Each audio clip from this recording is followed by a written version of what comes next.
Nós já temos feito estas pequenas entrevistas, testemunho, digamos assim, de vez em quando fazemos, já há muito tempo não fazemos, e eu gostaria de fazer hoje com o Orlando Martins, o pastor Orlando Martins, que é uma pessoa que os irmãos já conhecem. Ele já esteve aqui 2 vezes, pelo menos, a pregar, certo? E outras vezes também a participar e assistir. Ele é filho de portugueses, também é português e brasileiro, certo? E está há alguns meses em Portugal, durante 4 ou 5 anos, penso eu, em que vem estudar, fazer um doutoramento aqui numa universidade em Lisboa. E ele é uma pessoa interessada em assuntos de teologia, portanto ele é teólogo, ele tem estudado, tem ensinado também, é diretor do Instituto Bíblico na igreja dele, em Florianápolis, no sul do Brasil. E esta é uma oportunidade que nós o conhecemos melhor. Está bem? Querem buscar a vida dele? Então vamos buscar. Ok. Posso saber a sua idade? Vai ser o pastor 39. 39. Está a entrar no zen. O que é que ele levou a vir para Portugal agora?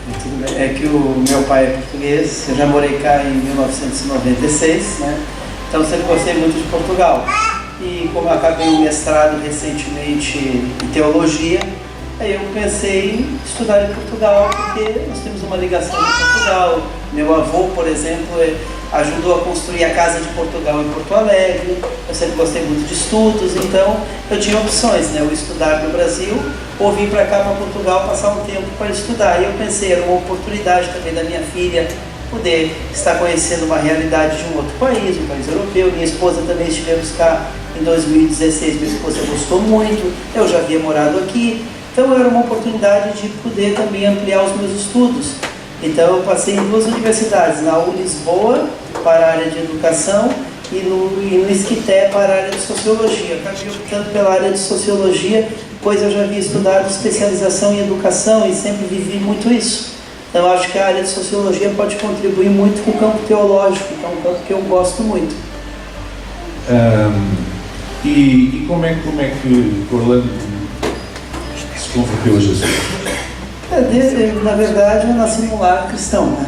Minha mãe, ela é membro da Assembleia de Deus, foi membro da Assembleia de Deus de Porto Alegre, no sul do Brasil. Inclusive, era uma igreja que sempre contou com o apoio da missão sueca, pois no Brasil a Assembleia de Deus, ela foi fundada pela missão sueca, no entanto, recebeu muita influência da missão americana. Tanto na minha dissertação de mestrado eu falo sobre essa relação. Entretanto, então, a minha mãe sempre teve muita influência da Assembleia de Deus. Quando minha mãe se casou, o meu pai não era evangélico. Então, elas saíram de Porto Alegre, onde ela morava, e foi para Florianópolis, que é uma outra cidade no sul do Brasil também. Porto Alegre é estado do Rio Grande do Sul, até uma cidade muito portuguesa, assim como Florianópolis é estado de Santa Catarina. Então, quando viemos para Santa Catarina, minha mãe foi para a Igreja Batista. E saímos da Assembleia de Deus, fomos para a Igreja Batista. Mas o meu pai não era cristão ainda. Eu, já desde menino, criado na igreja. Aí, em 1992, meu pai se converteu ao Evangelho. E hoje ele também é pastor e muito envolvido com a obra de Deus. Então, eu, na verdade, desde menino, sempre fui envolvido com as coisas do Senhor. Mas, no meu entendimento, meu encontro pessoal com Jesus se deu em 1999. Um pouco antes de eu conhecer a Cleusa, quando eu ouvi o reverendo Paulo César Lima, um dos maiores teólogos do país, autor do livro que está por trás do G12, autor de vários livros pela CPAD. Quando eu vi ele no templo da Assembleia de Deus, eu pensei, eu quero ministrar desse jeito. E eu me identifiquei com o Ministério de Ensino, e a partir dali, 1 ou 2 semanas depois, um irmão chamado Irã, que hoje ele faz parte da igreja que fazemos parte do Brasil, da Mais de Cristo, e ele disse que Deus colocou ele para ele me chamar para ser professor da escola dominical, para uma classe de novos convertidos. Isso, na verdade, eu que estava tendo o meu encontro maior com Jesus, criado na igreja, mas estava tendo o meu encontro maior com Jesus e fui dar aula na escola dominical. Aí me despertei para estudar teologia, porque no Brasil se há muita tradição na Assembleia de Deus da escola dominical. Aí eu me envolvi muito com a escola dominical, com seminários da escola dominical, e a partir dali eu fui estudar teologia, fiz curso básico, depois fiz bacharel, e aí, na verdade, fui me envolvendo com as coisas do Senhor. Só mais uma pergunta. Porquê é que para si que é importante estudar a Palavra de Deus? Especialmente nos dias que nós estamos a viver, tanto no Brasil como em Portugal, perante os desafios que nós estamos a viver, os desafios à fé, os desafios de todo, na sociedade. O que é que isso ajuda no nosso posicionamento, da nossa vida? Doutor, o que eu observo? Estamos vivendo em uma sociedade, por exemplo, no Brasil. O misticismo é muito forte na cultura latino-americana. Isso, na verdade, é um processo histórico. Então, como há muito misticismo, mesmo dentro das igrejas ditas pentecostais, há muita influência do misticismo. O irmão cheio do poder de Deus é aquele que berra no culto, para algumas pessoas. A comunidade que eu faço parte do Brasil não tem esse entendimento, mas algumas igrejas ultrapentecostais têm.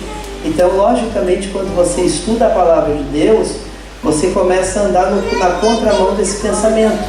Você começa a buscar um pensamento mais centralizado nas Escrituras, que eu acho que é sempre importante nós buscarmos sempre o pensamento da Reforma Protestante, porque a Reforma Protestante era sempre uma influência de qualidade. Lutero, Calvino eram grandes pensadores e teólogos, como Melanchthon e todos os grandes pensadores do cristianismo.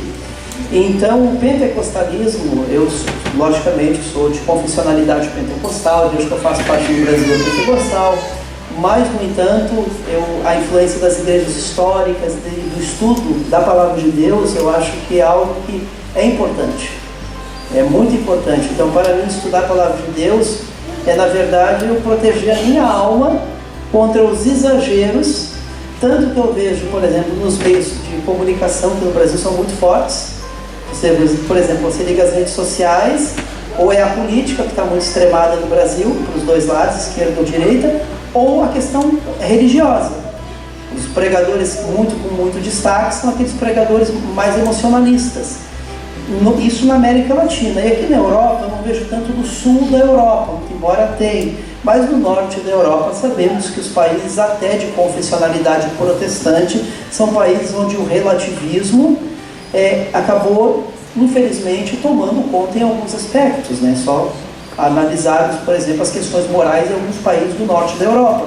E são países de herança protestante. Eu gosto muito da Reforma, mas alguns desses países de herança reformada hoje já esqueceram até aqueles pilares que estão deixados de lado, né? Por exemplo, eu gosto muito de teologia alemã. Acho sempre uma escola que eu estudo muito. Entretanto, nem tudo na teologia alemã eu apoio. E alguns aspectos da teologia alemã, misturado com alguns aspectos do existencialismo e do racionalismo, fizeram com que no norte da Europa, e influencia o sul também, houvesse uma crescente muito grande do existencialismo, do racionalismo, do relativismo, e que também influencia tanto a igreja como a sociedade. Nós vemos cada vez mais crescendo o número do ateísmo. Eu morei em Portugal em 1996, eu não vi um número tão grande de jovens ateus como estou vendo hoje. Então eu acho que por isso é importante também aqui na Europa, no meu entendimento, o conhecimento da palavra com teologia, com profundidade bíblica, para que possamos dialogar com esses grupos, porque para muitos hoje é bonito ser ateu, porque é como se fosse o pensamento do erudito. O ateu é erudito, o cristão não é erudito. Esse pensamento, por exemplo, aqui na Igreja do Jubileu, esse pensamento está errado, porque o Dr. Crisosmino é um erudito, conceituado no país, e é um pastor, é um cristão, um teólogo, um cientista da religião. Ou seja, nós, enquanto cristãos, podemos sim dialogar com a sociedade e mostrar para eles que o bonito não é ser ateu, o bonito é ter posicionamento, porque muitos se tornam ateus porque virou chique, porque na universidade, aqueles que têm um pensamento mais progressista são ateus, e isso virou bonito. Pelo menos no Brasil é assim. Não, na verdade, nós cristãos temos que ter o nosso posicionamento. Eu conversei com o senhor, doutor Brisos, mas uma das maiores universidades dos Estados Unidos, fundada por protestantes, hoje a placa dos pastores e teólogos que fundaram aquela universidade está escondida atrás de uma árvore, e o ateísmo tem crescido. o que é uma pena, porque eu acredito que nós cristãos precisamos retomar as universidades. Tem um livro, pastor. Não é preciso pregar. Não é só o cristão e a universidade. Nós precisamos retomar as universidades. Por isso que a palavra de Deus é importante. Com tantos ismos, alguns de vocês já estão com o nome na cabeça, mas eu queria aproveitar para dizer o seguinte. Hoje em dia as pessoas têm muita tendência de ir à internet. A internet tem coisas fantásticas, mas também tem muito lixo, muito lixo, em todas as áreas. Dos saberes, dos conhecimentos, da vida, da sociedade, tem muito lixo.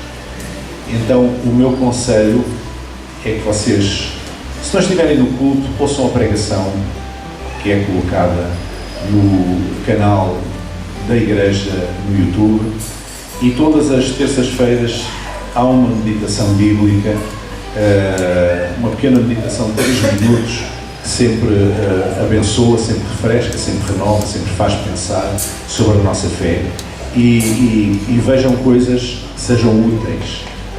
Não vão atrás daquilo que tem muito brilho, daquilo que tem muita produção, porque isso normalmente é muito baseado no emocionalismo, e como diz o povo português, que é sábio, nem tudo o que usa é ouro. Amém? Ok, obrigado. Deus abençoe.